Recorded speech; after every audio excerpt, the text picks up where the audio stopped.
When a negative thought arises, the natural tendency is to resist it. We label it as bad, unwanted, or harmful, but in doing so we give it power. Resistance feeds what we wish to eliminate. The mind becomes tense and tension deepens the very pattern we seek to dissolve. To observe without judgment means to become aware of a thought as it arises without labeling it, without reacting, and without becoming entangled in its emotion. Like watching a cloud drift across the sky, you simply see it. You do not chase the cloud, nor do you try to stop it. You allow it to pass, knowing it is not permanent. The first step is awareness. When a negative thought comes, notice it. Name it silently. Anger, fear, doubt, envy. Do not say, I am angry. Say, there is anger. This subtle shift creates space between you and the thought. It reminds you that you are not your thoughts. You are the one observing. Most people react to thoughts as if they are commands. A judgmental thought appears and we follow it. A fearful thought surfaces and we shrink. But not every thought deserves a response. Many are habits of the mind, echoes of old wounds or shadows of past conditioning. They arise because the mind has been trained to repeat what is familiar, even if it is painful. When you observe without judgment, you do not try to push the thought away. Pushing creates inner conflict. Instead, you let it be, let it stay as long as it wants and watch it. See where it moves. Does it fade? Does it change shape? Does it lose its grip when not fed with attention? This practice is not passive. It takes effort to remain still when the mind wants to. It takes strength to be present with discomfort without running from it. But through this stillness, something begins to shift. The thought may still be there, but it no longer owns you. You are the observer, not the captive. The purpose of observing without judgment is not to become indifferent. It is to become clear. Judgment clouds perception. It tells you what to feel before you've even understood what's happening. But observation, pure observation, is free from distortion. It sees what is as it is. The mind has a habit of weaving thoughts into stories. A single event, someone ignoring your message, a mistake you made, a glance you misinterpreted, quickly becomes the seed of an entire narrative. They don't care about me. I always mess things up. I am not good enough. What begins as a passing thought becomes a full story, and that story becomes your temporary reality. But here is the truth. The story is not real. It is imagined, shaped by past experiences, assumptions, fears, and biases. It is not what happened. It is what your mind made of it. And if you are unaware, you begin to live not in the present moment, but in the fiction created by your thoughts. To detach from the story means to recognize that you are not the voice in your head. You are the awareness that hears the voice. The thoughts come, they tell a story, but you do not have to believe or follow them. Just as a reader does not become the character in a novel, you do not need to become the character in your mental narrative. This detachment is not avoidance, it is clarity. You see the story being built, piece by piece, and instead of participating, you observe, you notice the emotions it stirs, the images it paints, but you do not jump into the scene. You remain grounded, centered, rooted in the present. Often, the story is fueled by past pain or future fear. The mind says this will happen again or you'll never succeed. It takes a moment of discomfort and extends it across time. But in reality, the only thing happening is what is here now. Everything else is a projection. When you begin to notice how stories form, you take back your power. You start to catch the moment when interpretation begins. A neutral experience, silence from a friend, a missed opportunity, a strange look, suddenly becomes something personal. But if you pause and witness it as it is, without spinning a narrative around it, you break the cycle. This is not about silencing the mind. The mind will always think, that is its nature. But you can train yourself to see the thought as just a thought. Let it come, let it go. No need to hold it. No need to argue with it. No need to finish the story. By not feeding the story with attention or belief, you weaken its hold. What remains is the direct experience, unfiltered, uncolored, and free from the weight of imagined meaning. The mind, left untrained, is like a monkey, restless, reactive, constantly leaping from one branch of thought to another. It pulls your attention into the past, into the future, into fantasy and fear. The more you follow it, the more scattered you become. Silence does not arise by accident. Silence is a result of discipline. Discipline is often misunderstood. It is not force or harshness, it is consistency, it is structure. Just as the body needs exercise to grow strong, the mind requires practice to become still. Without discipline, the mind will dominate you. With discipline, you learn to master it. One of the most effective forms of this discipline is sitting in stillness. To sit quietly with a straight spine and steady breath is to train the mind to be present. At first, the thoughts may become louder. This is natural. It is not a sign of failure, but a sign of awareness. You are beginning to notice what has always been there. Each time the mind wanders and you gently bring it back to the breath, you are training discipline. Each moment you choose to return, without judgment, without frustration, you are sharpening attention. Slowly the waves of thought begin to calm.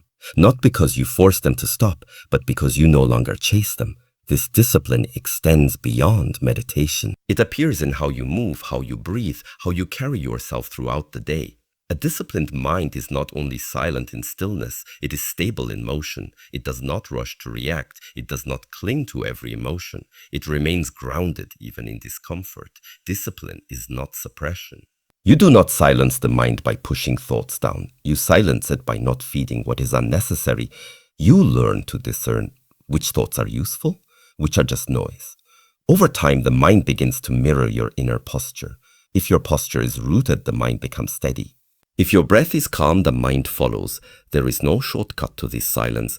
It must be cultivated daily, patiently. Just as a garden needs regular care, the mind needs regular tending. Some days will be easier than others. But it is the returning, the commitment to the practice, that shapes the mind. The mind and body are not separate. What happens in one reflects in the other. A restless body creates a restless mind. A weak posture invites weak focus. If the breath is shallow and erratic, the thoughts often follow. But when the body is aligned, strong and still, the mind finds a stable foundation to rest upon. This is why physical discipline is not merely about fitness. It is a form of mental training. Through the body, you learn patience. Through the body, you confront resistance. Through the body, you discover the limits of comfort and the value of persistence. These are not just physical lessons, they are lessons in how to meet the challenges of the mind. When you engage in physical movement, whether it is martial arts, yoga, or a simple morning stretch, you begin to develop awareness of how energy flows through you. You notice tension, you notice imbalance. With repetition, you learn how to move with control rather than impulse. This control over movement slowly teaches control over thought. The more intentional your actions, the more intentional your attention becomes. Breathing, posture, balance, these are not separate from mental clarity. The way you stand influences how you think. The way you breathe affects how you feel. A mind trained in a weak, collapsing body will struggle to stand up to its own habits. But a mind trained in a body that is alert, upright, and grounded begins to mirror those qualities. There is also humility in physical training. The body teaches you that strength does not come immediately. It requires repetition, discomfort, and time. This patience is directly transferable to mental work. When the body endures, the mind learns resilience. When the muscles burn and you keep going, the mind learns that not every feeling must be obeyed. Stillness is not only found in meditation, it can also be found in movement. When you move with awareness, when every gesture is deliberate, you enter a state where the mind is fully present. Distractions fade, thought slows. This is why traditional disciplines like Kung Fu or Tai Chi place equal importance on form and intention. Movement becomes a meditation in itself. Training the body also sharpens perception. You become more sensitive to subtle shifts, both inside and around you. This sensitivity is not weakness, it is refinement. It is the ability to notice what others overlook, to stay calm under pressure, and to act without hesitation or confusion. In daily life, many actions come from reaction. Someone says something unpleasant, and irritation flares up. A situation doesn't go as planned, and anxiety takes over. These reactions are quick, automatic, and often unconscious. They arise from habit, from conditioning, from wounds not yet healed. In a reaction, you are not choosing, you are being pulled. To replace reaction with response is to introduce space between stimulus and action. It is to create a moment of stillness where clarity can enter. In that space, you are no longer a puppet of your emotions or thoughts. You become the one who chooses how to act, rather than the one who is acted upon by impulse. The difference between reaction and response is presence.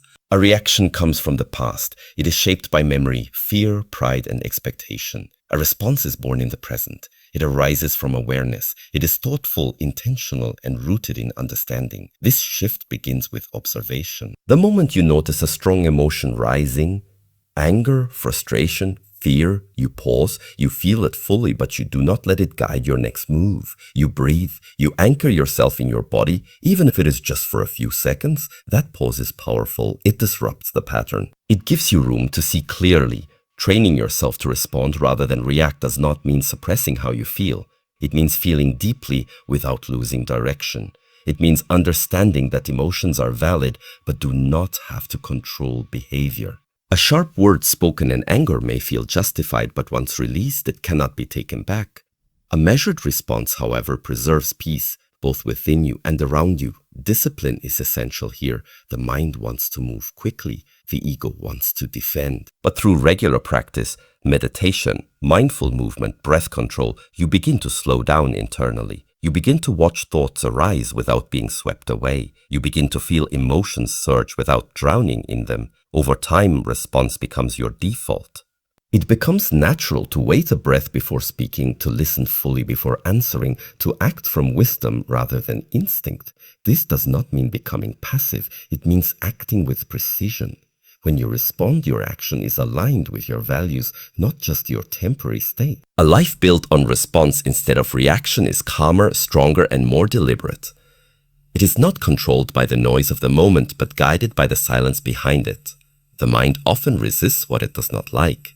When pain arises, we want to push it away. When fear shows itself, we try to escape it. When a negative thought appears, the instinct is to argue with it, deny it, or pretend it isn't there. But resistance does not free us. It traps us in the very state we are trying to avoid.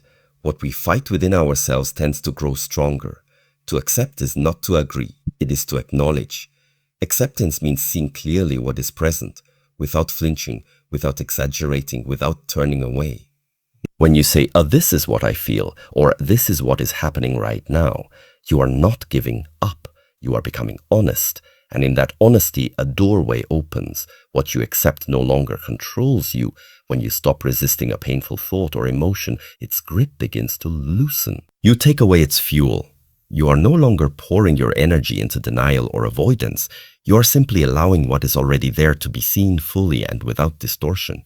But acceptance alone is not the end of the path. After acceptance comes direction. This is where you reclaim your power. The energy that was once used to fight can now be used to move. Redirecting means taking the truth of where you are and choosing where to go next. If fear is present, you meet it, then ask, what action is most aligned with courage? If sadness arises, you sit with it, then ask, what choice honors this feeling without being ruled by it? You do not allow the negative state to define you. You allow it to inform you. Redirection is gentle but firm. It does not force change, but it invites it. Like guiding a stream with your hands, you do not stop the water, you shape its flow. This requires awareness, patience, and trust in your own capacity to hold discomfort without collapsing into it. In this way, you begin to respond to life as it is, rather than as you wish it to be. You learn to navigate rather than resist. The winds may not be in your favor, but with skill and presence, you can still sail. Acceptance gives you the map. Redirection helps you choose the course. Every emotion, even the unpleasant ones, carries energy. That energy can be destructive if ignored or misused. But when seen clearly and redirected with purpose, it becomes a force for movement, for change, and for deeper understanding.